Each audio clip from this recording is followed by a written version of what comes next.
Creamy. He's using the pasta fork too. Just going straight in from the pan. Hell yeah.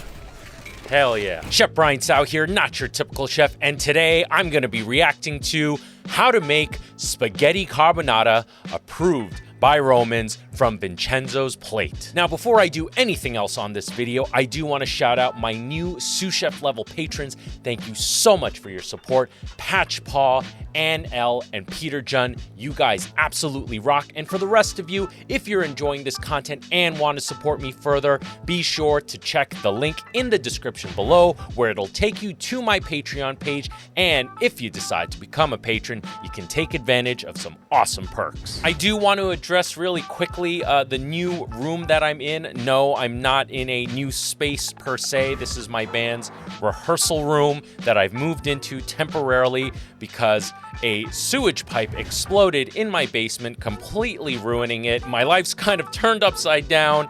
Forgive any audio mistakes or video mistakes. Again, new setup for me. And on top of that, well, I just opened a sandwich shop. Mission Sandwich Social is officially open for business, and you know what? Thank you everyone for an absolutely amazing first week.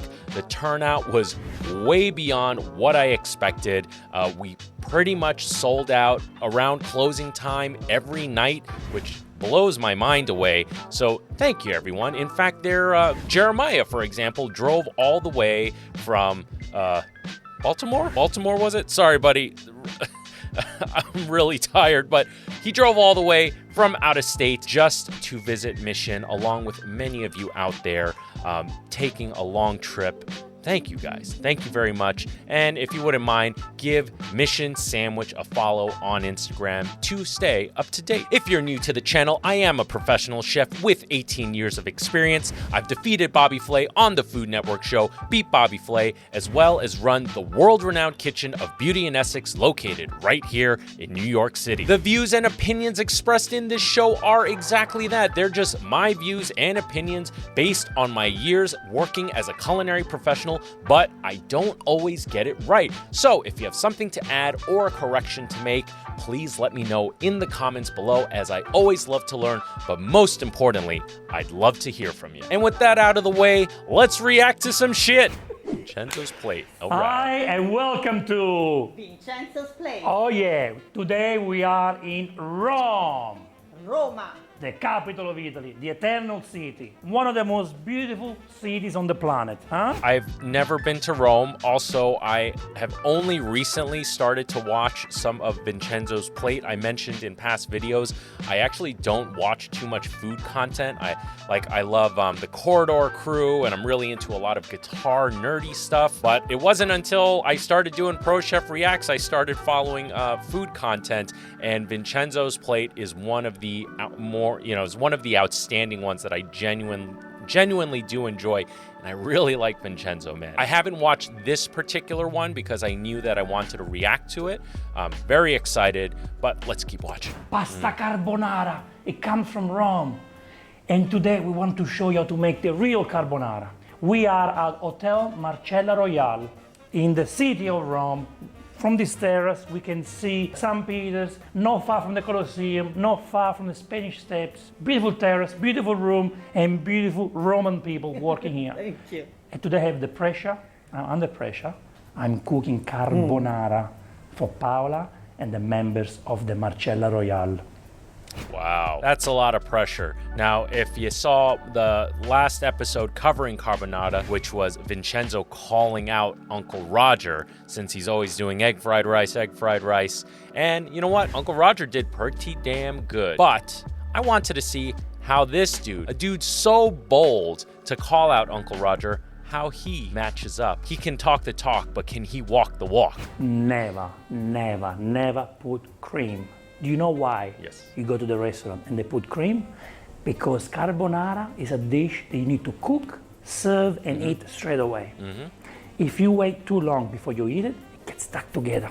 So the cream avoids that. It's easier for the chef to make it with the cream. 100% true. Authentic carbonara will not have cream in it, but by putting cream in it, you increase what I refer to generally as the threshold. And one part of being a professional in the kitchen is knowing the threshold of your ingredients, right? So for example, let's pick a really easy one like fresh herbs. Fresh herbs can't be kept out in a hot kitchen. It'll wilt, right? So there's a temperature threshold to maintain this ingredient at its optimal state for consumption. Same exact thing, principle rather, applies to any dish. And speaking specifically for carbonara, it's, basically pure egg yolk and cheese, and it's very few ingredients, so there's a lot less to hide behind. But by adding cream, it kind of adds a lot of fat, a lot of moisture, but still retains that, lack of a better term, creaminess that you want from a carbonara, but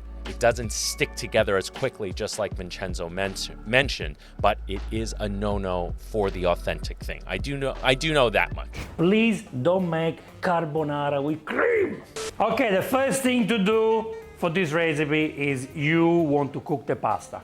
Get a large pot like this one, put a lot of water in there, and then you need a nice amount of rock salt. Look at that. Nice amount of rock salt. Oop. Vincenzo already mentioned all the key things. Big pot, salt. Doesn't have to be rock salt in my opinion, but you want a big pot, okay? And that is because a big pot full at a rolling boil, much bigger than what you may think. And the main reason is you're holding this pasta, it's at room temperature, maybe even cold. The moment you add that into the boiling water, it's going to cool it down, and that's actually not what you want. You actually want it to remain at a rolling boil and or get back to a rolling boil within seconds of adding the pasta back in. So always remember that. If you're making pasta for 1, for 2, for 3, always go with basically double, maybe even triple what you think you may need, okay? So the more boiling water mass you have, really, the better, because it'll retain the heat even after you add the pasta into it. Now the question is, what pasta am I using for carbonara? Well, spaghetti. Spaghetti is the classic pasta that you use for carbonara. These are dry spaghetti, but I've chosen a spaghettone, a bigger size of spaghetti. I think it absorbs the eggs better. Another pasta you can use is rigatoni, or I've seen some chefs using paccheri as well. Avoid other pastas, no penne, don't use fusilli, don't use egg pasta, and don't use tagliatelle, pappardelle. Okay, so he's naming off a ton of different pasta shapes, and a lot of these pasta shapes are, certain pasta shapes are suited for different sauces or different preparations. It's actually very important. Like orecchietti is, I think it translates to ear or something like that. Literally looks like a baby ear. I'm sure all of you have had it, or many of you have had it, but this is a pasta that's, it actually holds a little bit of sauce inside of it. Like for example, I think, what was it? I forgot where. I had like some kind of like meaty tomato sauce, almost like a bolognese. They served it with orecchietti. I'm not a pro as far as sauce and pasta pairings and what goes better with the other, but I do know for a carbonara, spaghetti is the way to go. The carbonara likes spaghetti, okay? So I'm cooking the spaghetti. This needs to be cooked for about 11 minutes. You always read the packet. Put the spaghetti in. And see you soon, baby. That's probably the threshold for that amount of pasta, meaning that amount of pasta, you probably don't want to go with any smaller of a pot. You saw, once he added the pasta in, the boiling stopped. But I'm pretty sure that's enough mass where it'll come back to a boil within like 20 to 30 seconds, which is, fine with me. Okay? Okay, so once the pasta is boiling, what you do, you get the guanciale. This is guanciale. Pig cheek. It's a beautiful piece of meat. It's cured. How do you say, Suzanne? Cured. Cured. And Yep. you basically, to cure this, the flavors that you put inside are garlic, sage, and rosemary. Cured for a few months, and you get a beautiful, strong flavor. You get enough fat. Almost looks like bacon as far as its makeup and the layers, but it is not bacon. Bacon comes from belly. Pancetta is made using bacon. Pancetta, guanciale, two completely different products, just FYI. If you can find guanciale, big chick, use pancetta, which is the pork belly, and again, it's cured. If you use bacon, it doesn't work because bacon is smoked. Oh, so you get a different brined and flavor, smoked. and it doesn't give you the real carbonara flavor. Usually you should be able not to find with the skin, but we are in Rome and that's how they serve it to you. So we cut the skin. Yeah, the skin is very, very tough, so you do not want that. Unless you cook that skin for literally hours and hours, it will remain very unpleasantly chewy. So for a carbonara preparation where you're just, cooking it to get a little crispy, it's going to be very chewy and undesirable. So always cut off the skin. And then we want to cut the guanciale like this, So nice good. and thin. Because once the guanciale is thin, it's easier to cut it. So I'm cooking 300 grams of spaghetti for 3 people, and I'm using 150 grams of guanciale, about 50 grams per person. 2-to-1 ratio.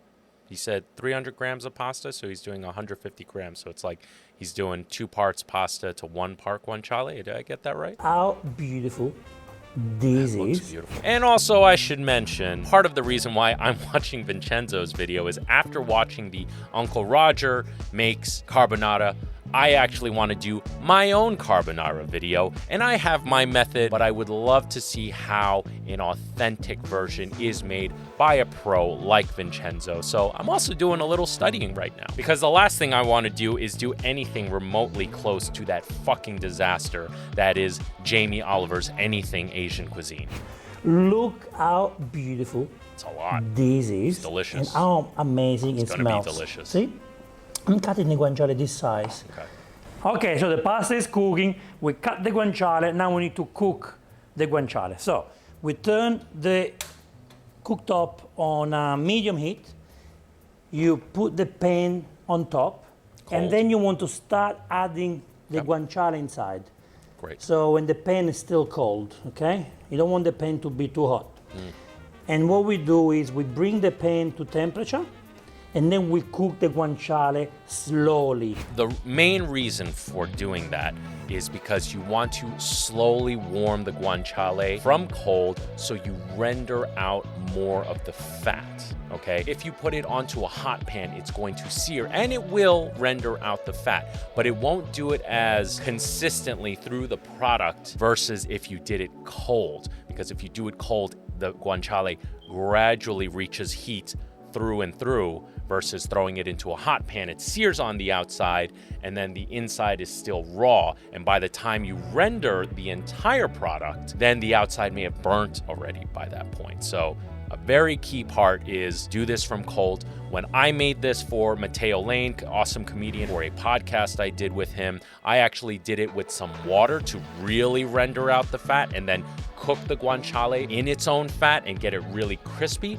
Although in the comments, you guys let me know that it's actually preferred to have some chunkiness and chewiness to it. Again, I'm doing my studying before I do my video. Slowly, because we don't want to burn the guanciale. If you burn the guanciale, the carbonara is not gonna taste nice. Yes, you want the guanciale crispy, but you also want the guanciale tender in the middle.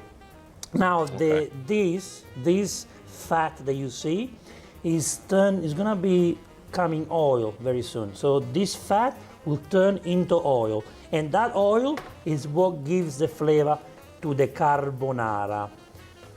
See, it's slowly cooking. Look at the oil over there. Look at the oil coming out. I'm slowly cooking the guanciale, so the meat is more relaxed, and the oil comes out slowly. Can you see the oil over there? Can you see it? Sometimes you might want to add a little bit of extra virgin olive oil, not all the time. Sometimes I like to add it, but look, we have a top quality Roman guanciale. Look how much oil we have already, and it's still cooking.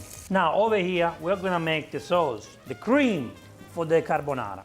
I'm using 4 eggs. He said 4 eggs. He said he's doing 300 grams of pasta. What is this, 2 portions? So that'll be what, roughly 2 eggs per portion? Let's see. Person and me, 1 egg for 100 grams of pasta. Oh, okay.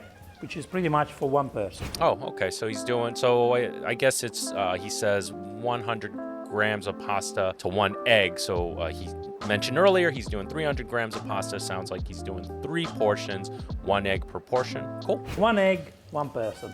I'm using I'm making 300 grams of pasta, so 3 eggs plus an extra egg. I always add an extra egg on top. That's how I do it. In Rome, the question is, do you use the entire egg or you only use the yolk? Who knows which one is right? I love that. I absolutely love that. And that is one of the beautiful things of cooking. There will always be rules. There will always be like an accepted method of how something should be done. But ultimately, it's whatever you want it to be. Sometimes the results are terrible, but oftentimes, especially if it's like a family recipe, the results are going to be amazing. Some Romans say only the yolk. Some Romans say we use the entire egg, because in the old days there was no wastage. You use the whole egg. Why would you throw away the rest? Yep. In the modern days, most of the chefs, they like to use only yolks. But I'm using the old-fashioned way. So we break the egg and we make the cream for us. So for me, the way I did it was, I think I did like for 1 portion, 1 whole egg. I made 2 portions for Matteo, and I distinctly remember doing 2 yolks and 1 whole egg. So I went heavier on the yolk side, and for my video, I'll probably do something similar. The carbonara cream. 1 egg. Cracking the eggs against each other. Sure. I always say crack it on a flat surface. Some of y'all thought I was crazy for it. I bet you didn't try it though. 2 eggs. 3 eggs. And the 4th egg is here.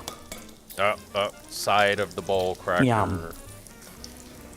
And then we mix it with a fork. Using the fork, baby. That's how the Italians do it. I got a story for you. I was in culinary school once. There was a classmate of mine. He lived in Italy for a few years, and he was making pasta with a fork.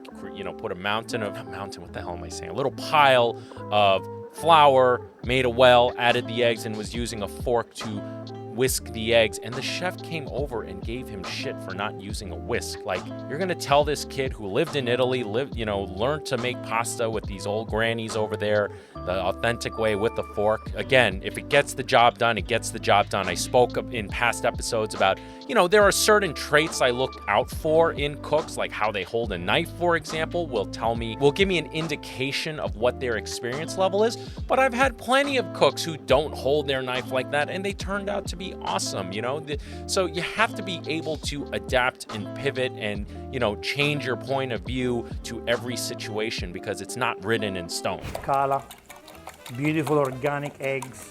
And now we are going to add pecorino. I said Parmesan in the Uncle Roger video at the first half because I couldn't remember, and remembered later that it was Pecorino Romano. Pecorino Romano being made with sheep's milk, Parmesan being made with cow's milk. Is pecorino a cheese I can find anywhere? Yes, you can. Grate your pecorino. That's the classic way. Pecorino is very strong. You don't need to add any salt because the salt is there.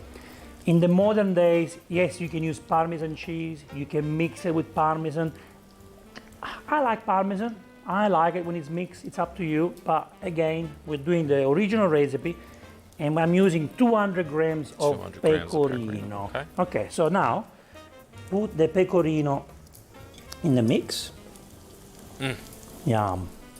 And I noticed that he put some off to the side, which is how I did it for Matteo. Let's keep watching. lot of pepper.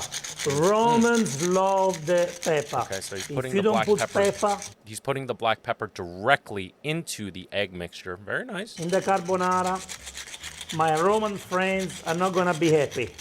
Got plenty of pepper, and now wait. Did he say his Roman friends are not going to be happy? So wait. I want to hear my this. Roman friend, the pecorino in the mix. Yum. And a lot of pepper. Romans love the pepper.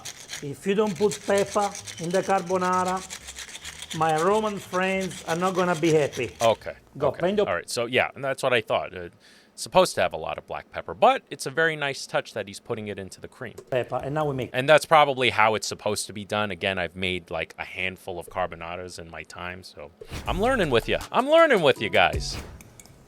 So now I wanna get a cream out of this. Look how creamy it is already, look.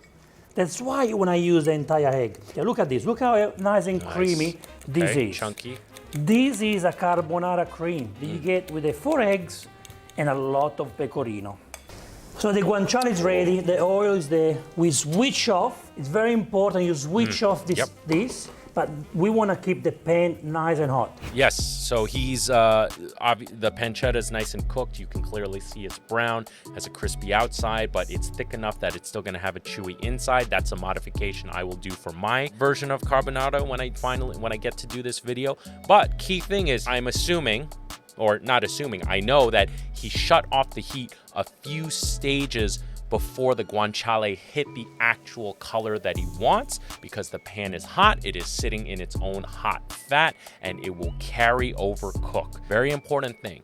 Again, this is part of thresholds, knowing your thresholds. If you were to cook this until it was on the heat source, until it hit the color that you want, you would either have to remove it from the pan right away, and or it'll burn, because it'll continue to cook and it'll get darker than what you actually want. The pasta is ready on this side.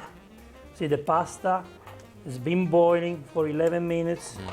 And now we want to take the pasta and put it in there. Oh yes, baby. And look what's happening when you mix water.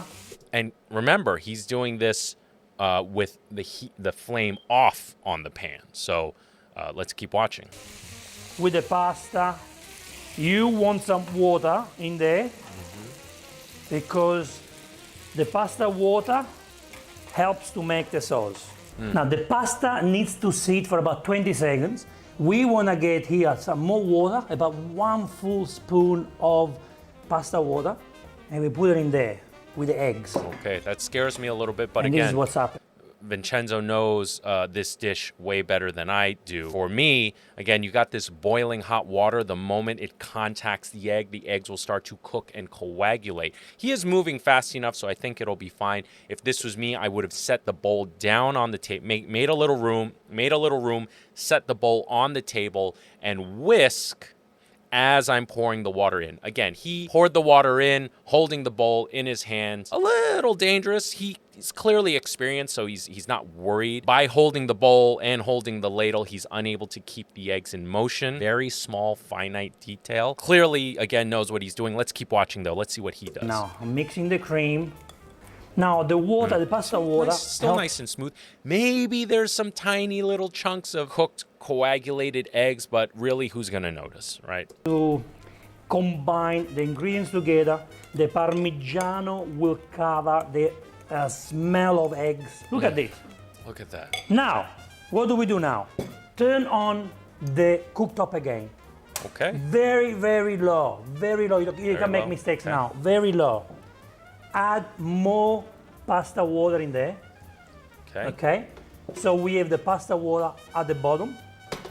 Very, very low. And now is the moment when I'm adding the cream. Look what's happening now, guys. This is a $1 million shot. Look at this. Look at this. See this cream? This wonderful cream now needs to mix. But you want to be fast. You don't want to create Yes, you wanna be scrambled fast. eggs, okay? No scrambled eggs. Mix it fast. The water will help. So there's a lot of water in there. I mentioned in the Uncle Roger carbonara video that I put the eggs into a double boiler. I think for my video, I'm going to show you both ways, you know, the way that I would ideally do it, that I feel is the optimal way to do it. Also, I'll try Vincenzo's way, which is the authentic way, and I'm sure both are going to be absolutely delicious. Again, it's about knowing your thresholds, your ratios. These are the key things that differentiate an okay cook to a great cook, is knowing those two things: ratios and threshold. And he clearly knows the threshold of his egg mixture. Look how creamy the carbonara is. keep mixing it. And the reason why we have the cooktop on low is because when we see that this cream, this soup becomes cream, we know we're ready to serve, okay? This way, guys, Making it not scramble. well, you put the water at the bottom. I put water just before I'm adding the cream. Yes. All right. So he's putting the water in at the bottom because if he were to put the egg mixture directly onto this hot pan, even though the flame is on low, that is a very harsh heat source and will cause the eggs to coagulate will cause the eggs to coagulate very quickly.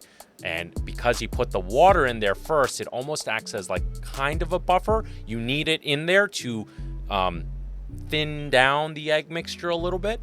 But yeah, great little step, great little tip. So can you see I'm still mixing here? Can you see? Can you see? The pasta was nice and al dente. But can you see I have no scrambles in there? Can you see? I have plenty of cream. I didn't use any cream, Suzanne. This is all natural. Can you see? Yeah, We have little egg, pieces of you see the egg starting to coagulate at the top edge? That's the egg. It's turning into scrambled egg soon. I'm pretty sure he's going to turn off the heat now and start plating. pecorino over there. Or very know. soon. You know what this means? One more minute and we can serve this yummy, yummy carbonara. La pasta per me sembra pronta. Switch off now. Switch it off. Look how creamy this is. Look at that.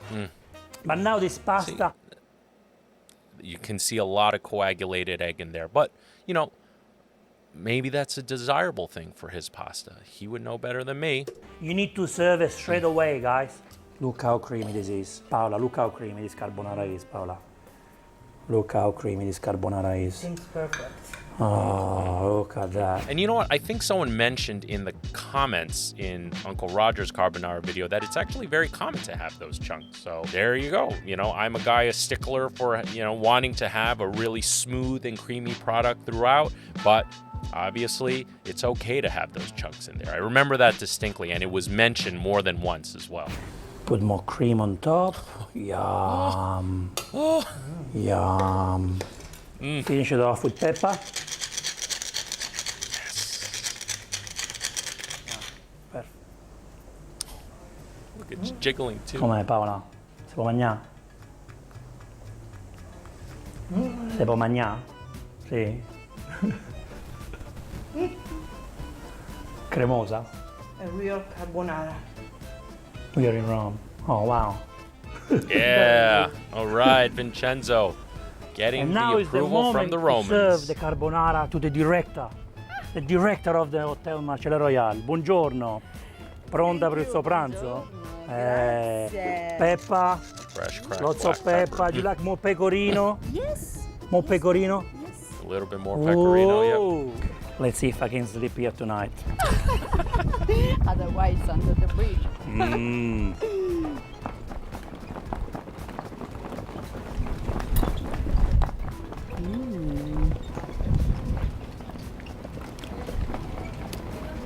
Delicious. Approved? Yeah. Yay! Creamy, tasty. Buonissima. Oh, thank you, Paola. You can sleep here. Yay! Okay, so need to try this. Make sure it really is good.